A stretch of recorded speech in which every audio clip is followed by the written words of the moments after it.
नमस्कार साथियों, आप सभी का बहुत बहुत स्वागत और बहुत बहुत अभिनंदन है। एलडीसी के 3 टॉपिकों के लिए कुछ महत्वपूर्ण विशेष जानकारी आपके साथ साझा करनी है। ओके, जिसके अंतर्गत एक तो क्रिया पर, एक वाच्य पर और एक कार्यालय पत्रों वाले पर। क्या अनुमान है पूर्वा कि हो सकता है कि इस प्रकार का आपको देखने को मिल जाए। देखिए कि अपने सिलेबस के अंतर्गत क्रिया है वो 3 ही क्रिया हैं, सकर्मक, अकर्मक और पूर्वकालिक क्रिया है। देखिएगा, सकर्मक क्रिया की अगर यदि अपन बात करें तो सकर्मक क्रिया के लिए आपको सबसे पहले क्या निकालनी है, क्रिया। देखिएगा, क्रिया के नीचे अंडरलाइन करना और क्रिया के नीचे अंडरलाइन करने के बाद क्रिया के लिए आप क्या निकालेंगे, क्रिया, उस क्रिया को करने वाला कर्ता, मतलब कौन कर रहा है उसको। आप उस कर्ता और क्रिया निकालने के बाद किसको और क्या से सवाल करना, किसको और क्या से सवाल करना। इसको किसको और क्या से सवाल हम क्यों करते हैं, सजीव कर्म के लिए किसको से प्रश्न करेंगे और क्या के लिए, निर्जीव कर्म के लिए क्या से प्रश्न करेंगे। ठीक है, अगर यदि आपको प्रत्यक्ष या अप्रत्यक्ष रूप से दोनों के जवाब मिल जाते हैं तो क्रिया कैसी होगी, सकर्मक होगी। देखिएगा, एक कर्मक क्रिया की बात करें तो ऐसे निकालना कि कर रहा है अक्षय। अक्षय क्या कर रहा है, भोजन कर रहा है। क्या का जवाब, भोजन है, ऑब्जेक्ट है। और अनुराग ने आम और केले खरीदे। खरीदे क्रिया है, अनुराग करता है, क्या खरीदे, आम और केले खरीदे, ऑब्जेक्ट है। ठीक है, वह हिंदी पढ़ रहा है क्रिया है, वह करता है, क्या पढ़ रहा है, हिंदी पढ़ रहा है। ठीक है, और पढ़ती है कौन, कविता, क्या पढ़ती है, पुस्तक पढ़ती है। ठीक है, यहाँ क्या से सभी के सवाल इसलिए है क्योंकि वहां क्रम है वो कैसा है, निर्जीव क्रम है। और द्विकर्मक या बहुकर्मक जिसको हम कहते हैं, जिसके अंतर्गत 2 कर्म होंगे आपके पास, जिसके अंतर्गत क्या और किसको का दोनों का जवाब मिलेगा। दी क्रिया है, संगीता करता है, क्या दी, पुस्तक दी, ऑब्जेक्ट है, किसको दी, संगीता ने किसको दी, राधा को दी, ये ऑब्जेक्ट है। इसके साथ दो कर्म है ना, उसमें पहला कर्म प्रथम कर्म कर्ता की तरफ से है। क्या है, प्रथम कर्म कर्ता की तरफ से है। प्रथम कर्म की बात करें ना तो इसका एक प्रश्न आ सकता है, ये सजीव या प्राणीवाचक होता है। क्या होता है, सजीव या प्राणीवाचक होता है। और सजीव या प्राणीवाचक होने के साथ साथ ये कारक चिन्ह युक्त होता है। ऐसा होता है, कारक चिन्ह युक्त होता है। और साथ साथ में ध्यान रखना, ये गौण कर्म होता है। कैसा कर्म होता है, गौण कर्म होता है। और अगर यदि द्वितीय कर्म की बात करें ना, द्वितीय कर्म वो है जो किससे जवाब आ रहा है, क्या से जवाब आ रहा है। द्वितीय कर्म है ना, वो कैसा है, तो याद रखना वो कैसा है, निर्जीव या फिर क्या है, अप्राणीवाचक। कैसा है, निर्जीव या अप्राणीवाचक है।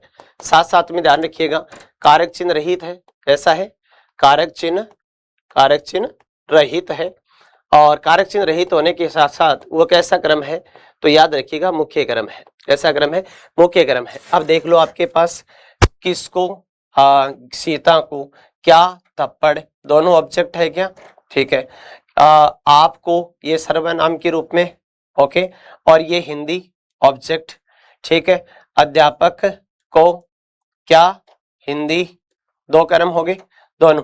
ठीक है, ओके। अब यहां पर एक विशेष बात याद रखनी है कि अगर यदि क्रिया देना है वो दान दक्षिणा के योग में आ जाए, किसके योग में, देना, दान दक्षिणा के योग में आ जाए, दान दक्षिणा के अर्थ में, दान दक्षिणा के अर्थ में आने पर आपके पास को कारक चिन्ह युक्त शब्द होता है, उसमें कर्म न माना जा करके संप्रदान माना जाता है। यहाँ पर भिखारी को और ब्राह्मण को, इन दोनों के अंतर्गत कारक बना है, वो संप्रदान बना है। जबकि हमें क्या ढूंढना था, इसके कर्म ढूंढना था।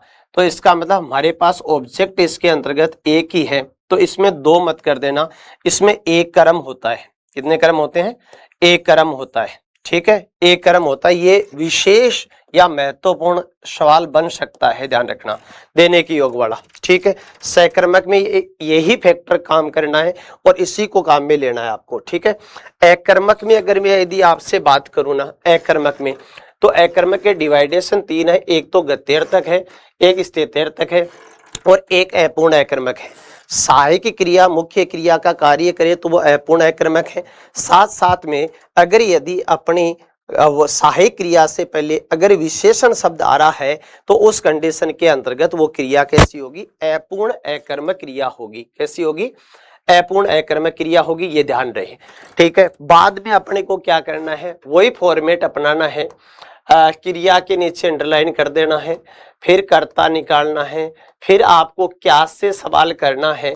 क्या का आपको जवाब इसमें नहीं मिलेगा, नहीं मिलता है तो वो सिचुएशन किसकी हो जाएगी, ध्यान रखना, किसकी सिचुएशन बन जाएगी, अकर्मक क्रिया की बन जाएगी। देखो टहल रहे हैं कौन, दादाजी, दादाजी क्या टहल रहे हैं, इसका आपके पास जवाब नहीं आएगा। गीता नृत्य कर रही है, देखो कर रही है क्रिया है, गीता क्या है, करता है, नृत्य क्या है, ऑब्जेक्ट है, ये क्रिया कैसी है, सकर्मक है और ये अकर्मक है। ये होगी आपकी कैसी, सकर्मक। लेकिन अगर यदि ऐसा आ जाए कि गीता नाच रही है तो नाच रही है क्रिया हो जाएगी, गीता करता हो जाएगी, गीता क्या नाच रही है पता नहीं। सांप जमीन पर रेंग रहा है, रेंग रहा है क्या है, क्रिया है आपके पास, सांप क्या है, करता है, सांप क्या रेंग रहा है, इसका जवाब आपके पास नहीं आएगा। गत्यर्थ क्रियाओं में देखो चलना, घूमना, टहलना, तैरना, रेंगना, फिसलना, कूदना, नाचना, उछलना, आना, जाना, क्या उड़ना, ये क्रियाएं कैसी होती है, अकर्मक होती है। इनमें से आप किसी में भी क्या का जवाब नहीं पा पाएंगे। ये क्रिया गतिमान अकर्मक होने के साथ साथ इन क्रियाओं का करता है वो गतिमान अवस्था में है। इसी तरह से स्थित्यर्थक हो सकती है जिसका क्रिया का करता स्थिर अवस्था का क्या करा सकता है, बोध करवा सकता है। देखो राम बिस्तर पर सो रहा है, सो रहा है क्रिया है, राम करता है, राम क्या सो रहा है, हमें इसका जवाब नहीं मिलेगा। मैं विशेष जानकारी यही देने आया हूं कि क्या और किसको से सवाल कर लीजिएगा। नहीं होता है उस स्थिति के अंतर्गत आपकी क्रिया कैसी हो जाएगी, अकर्मक हो जाएगी। इनमें से कोई सा देख लीजिए, खड़ा है क्रिया करता, ठूंठ है, ठूंठ क्या खड़ा है पता नहीं है, क्रिया कैसी है, अकर्मक है। और इस क्रिया का कर्ता किस अवस्था में, स्थिर अवस्था में, इसलिए किसके अंतर्गत चली जाएगी, स्थित्यर्थक में चली जाएगी। एक विशेष तरह से ध्यान रखना है कि स्वतः होने वाली क्रियाएं सदैव क्या होती है, अकर्मक होती है। पलकों का झपकना है, श्वसन क्रिया का चलना है, बिजली का चमकना है, बादलों का गरजना है, तो इसका ध्यान रखना है। ठीक है, इसके साथ साथ अगर आपको पूर्वकालिक क्रिया से रिलेटेड कोई सवाल पूछा गया है तो आपके यदि वाक्य के अंतर्गत कर प्रत्यय युक्त अगर आपके पास क्रिया आ रही है तो वो किस सिचुएशन में जाएगी, पूर्वकालिक में जाएगी। देखो याज्ञवल्क्य महामैराथन क्लास के अंतर्गत में हो सकता है कि रात्रि के समय वह भूल गया हो, याज्ञवल्क्य में वह आ देगा, हो सकता है मैंने मानवीय गलती से नहीं लिखा हो तो देख लेना, मैं वाक्य सही लिख दिया था। देखो नाकर पूर्वकालिक क्रिया, पढ़कर पूर्वकालिक क्रिया, पीकर पूर्वकालिक क्रिया, खाकर पूर्वकालिक क्रिया, इसका 100% सवाल आपको देखने को मिलेगा। पहचान है इसकी कि कर प्रत्यय साथ में लगा हुआ है। ये तो क्रिया से रिलेटेड बातें आ सकती है। वाच्य से रिलेटेड क्या क्या बातें आ सकती है किससे, वाच्य से रिलेटेड क्या क्या आ सकती है। देखो वाच्य में, कर्तृवाच्य में क्रिया सकर्मक और अकर्मक दोनों प्रकार की आती है। सकर्मक भी आती है और कैसी आती है, अकर्मक भी आती है। सकर्मक भी आएगी, अकर्मक भी आएगी। कर्मवाच्य में क्रिया कैसी आती है, हमेशा सदैव सकर्मक आती है। कैसी आती है, सदैव कैसी क्रिया होगी भैया, सदैव सकर्मक क्रिया होगी, क्योंकि ये तो कर्म, कर्म मतलब ऑब्जेक्ट की बात कर रहा है। और यहाँ क्रिया कैसे प्रकार की होगी, तो यहाँ क्रिया अकर्मक होती है। अकर्मक होने के साथ साथ ये हमेशा सदैव कैसी होगी, पुल्लिंग होगी। कैसी होगी, अकर्मक होगी, पुल्लिंग होगी। ठीक है, पुल्लिंग होगी और क्या होगी, एक वचन होगी। पुल्लिंग होने के साथ साथ कैसी होगी, एक वचन होगी। ये आपका फैक्टर इसमें काम करेगा। ये वन लाइनर सवाल बन सकता है कि भाववाच्य के अंतर्गत क्रिया प्रयुक्त होती है तो याद रखना सदैव अकर्मक, पुल्लिंग और एक वचन में होती है। स्त्रीलिंग नहीं हो सकती, बहुवचन नहीं होती है। ठीक है, एक ये काम करना है, एक ये काम करना है। अगर यदि किसी वाक्य के अंतर्गत द्विकर्मक क्रिया दे रखी है, कौन सी क्रिया, द्विकर्मक क्रिया, मतलब दो ऑब्जेक्ट दे रखा है तो आपको क्या कर देना है, कर्मवाच्य कर देना है। ठीक है, डायरेक्टली कर सकते हैं, कोई दिक्कत नहीं है। कर्ता के बाद कारक चिन्ह से और कर्ता के बाद कारक चिन्ह द्वारा लगा हुआ है, द्वारा लगा हुआ है। और अगर अपने पास क्रिया कैसी है, सकर्मक है, तो अपना वाच्य कैसा हो जाएगा, कर्मवाच्य। और कर्ता के बाद कारक चिन्ह द्वारा या फिर से लगा हुआ है और क्रिया अपने पास कैसी है, अगर अकर्मक है तो कैसा वाच्य हो जाएगा भैया, भाववाच्य हो जाएगा। कैसा हो जाएगा, भाववाच्य हो जाएगा। ठीक है, ओके अगर यदि कर्ता के बाद ने कारक चिन्ह की स्थिति है ना, उसका थोड़ा सा ध्यान रख लेना, बाकी कुछ नहीं है। अगर कर्ता के बाद कारक चिन्ह नहीं दिया हुआ है, कर्ता कारक चिन्ह रहित है, कर्ता कारक चिन्ह रहित है, कर्ता कारक चिन्ह रहित अगर दिया हुआ है तो उससे डायरेक्टली भी आप क्या कर सकते हैं, क्रिया को थोड़ा सा चेंज करके देख लेना, कर्तरीवाच्य कर सकते हैं।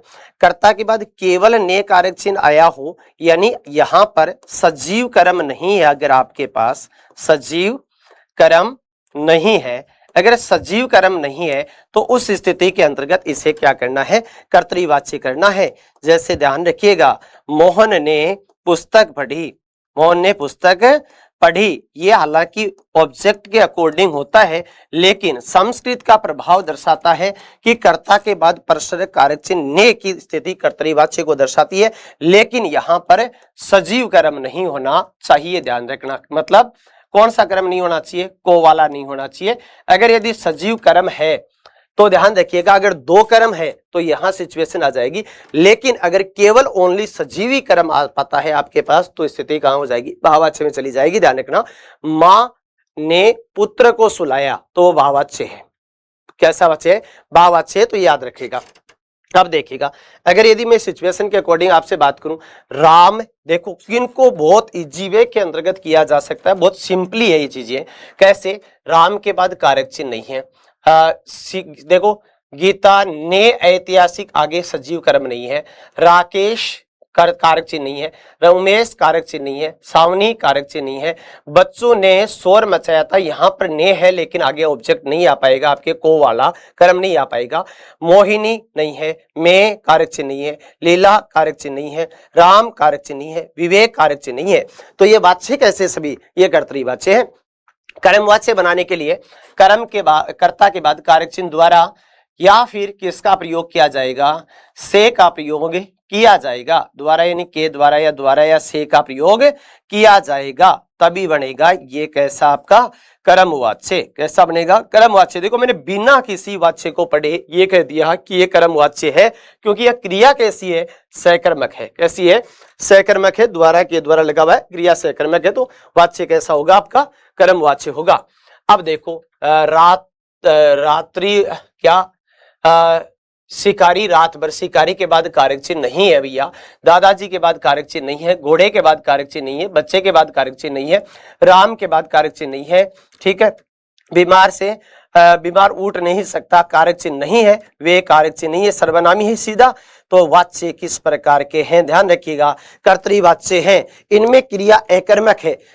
अगर यदि कर्तरीवाच्य में क्रिया सकर्मक है तो उसे कर्मवाच्य बनाया जा सकता है, नहीं कर्तरीवाच्य से कर्मवाच्य, और यदि वाच्य के अंतर्गत क्रिया अकर्मक है, कर्तरीवाच्य है, तो उसे क्या बनाया जा सकता है, भाववाच्य बनाया जा सकता है, क्योंकि कर्तरीवाच्य में क्रिया सकर्मक अकर्मक दोनों प्रकार की आती है, कर्मवाच्य में सकर्मक आती है तो कर्तरीवाच्य से कर्मवाच्य बना सकते हैं और कर्तरीवाच्य से भाववाच्य बना सकते हैं, लेकिन कर्मवाच्य से भाववाच्य नहीं बनाया जा सकता। काल चेंज नहीं होना चाहिए किसी वाच्य का, ध्यान रखिएगा, काल चेंज कर दिया गड़बड़ हो जाएगी। क्या यहाँ पर से आया है, यहाँ पर से आया है, यहाँ से है, द्वारा है, के द्वारा है, से है, से लगा हुआ है, के द्वारा लगा हुआ है, से लगा हुआ है, से लगा हुआ है, से लगा हुआ है, लेकिन यहाँ क्रियाएं सब क्या है, अकर्मक है, कैसी है, अकर्मक है। मैंने आपको अभी बताया था, ये दो थॉट आप ध्यान रखिएगा, कर्ता के बाद कारक चिन्ह से और क्या लगा हुआ है, द्वारा लगा हुआ है, तो वाच्य अकर्मक क्रिया की स्थिति में कैसा बनेगा, अकर्मक होने की स्थिति में भाववाच्य बनेगा। और अगर यदि क्या लगा हुआ, कर्ता के बाद कारक चिन्ह द्वारा या फिर से लगा हुआ है और क्रिया यदि कैसी है, क्रिया कैसी है, सकर्मक है, कैसी है, सकर्मक है, तो वाच्य कैसा होगा, कर्मवाच्य होगा, कैसा होगा, कर्मवाच्य होगा। और इसके साथ साथ में बात करूं तो अपने पास कार्यालय पत्रों के अंतर्गत अधिसूचना, निविदा, परिपत्र क्या और क्या है, विज्ञप्ति है, ज्ञापन है, कार्यालय आदेश है, अर्धशासकीय पत्र है। एकमात्र ऐसा अर्धशासकीय पत्र है जो उत्तम पुरुष शैली के अंतर्गत लिखा जाता है, बाकी ये सभी पत्र है वो किस में लिखे जाते हैं, अन्य पुरुष शैली में लिखे जाते हैं। इसका सवाल आपको देखने को मिल सकता है, कोटेशन आ सकता है इसका। एक और है अपने पास स्मरण पत्र या अनुस्मारक पत्र, ठीक है, स्मरण पत्र या अनुस्मारक पत्र में आगे की बातें तो नहीं करूंगा, मैं आपसे यहां पर बात करूंगा। अधिसूचना है वो किस में प्रकाशित होती है, राजपत्र अर्थात गजट में प्रकाशित होने वाली सूचना को क्या कहते हैं, राजपत्र अर्थात गजट में प्रकाशित, गजट, ठीक है, गजट में प्रकाशित होने वाली सूचना को अधिसूचना कहते हैं। ठीक है, ये एक उच्चाधिकारियों के लिए आदेश जारी करने वाली सूचना है। निविदा सामान की खरीद बिक्री नीलामी आदि के लिए समाचार पत्रों में सार्वजनिक रूप से प्रकाशित सूचना क्या है? निविदा है। परिपत्र अनेक कार्यालयों मंत्रालयों विभागों या अनेक व्यक्तियों बहुत सारे लोगों को एक साथ सूचना संप्रेषित करनी हो तो क्या है? परिपत्र है। ठीक है, विज्ञप्ति का नहीं आना चाहिए। देखिएगा अगर यदि इसी प्रकार से बात करें तो वो दिनांक का उल्लेख होता है खोलने की, या फिर क्या निविदा प्रस्तुत करने की तिथि का उल्लेख किया जाता है। फिर अर्धशासकीय पत्र से आना चाहिए। अर्धशासकीय पत्र मतलब अर्धशासकीय पत्र को अर्ध सरकारी पत्र के नाम से भी जाना जाता है, अनौपचारिक पत्र के नाम से जाना जाता है। कारण है इसका क्योंकि ये सरकारी कामकाज से रिलेटेड होता है, लेकिन हम अपनी व्यक्तिगत रूप से राय मशवरा करने के लिए या किसी कार्य की ओर ध्यान आकृष्ट करने के लिए व्यक्तिगत रूप से लिखा जाता है। व्यक्तिगत नाम आने पर अर्धशासकीय पत्र करना है, याद रहेगा।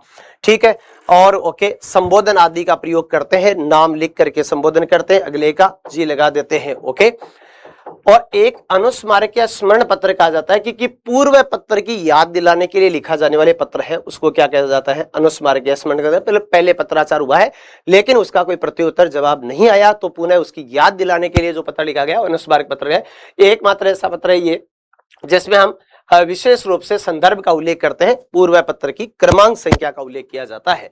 चलिएगा, इतनी बात ध्यान रखे जाइएगा, ये यहाँ वाला स्ट्रक्चर कुछ काम कर सकता है। ओके, थैंक यू, बहुत बहुत धन्यवाद, बेस्ट ऑफ लक, बढ़िया से एग्जाम दीजिएगा, बिंदास रहेगा, मस्त रहेगा, सिलेक्शन होगा बिल्कुल। धन्यवाद।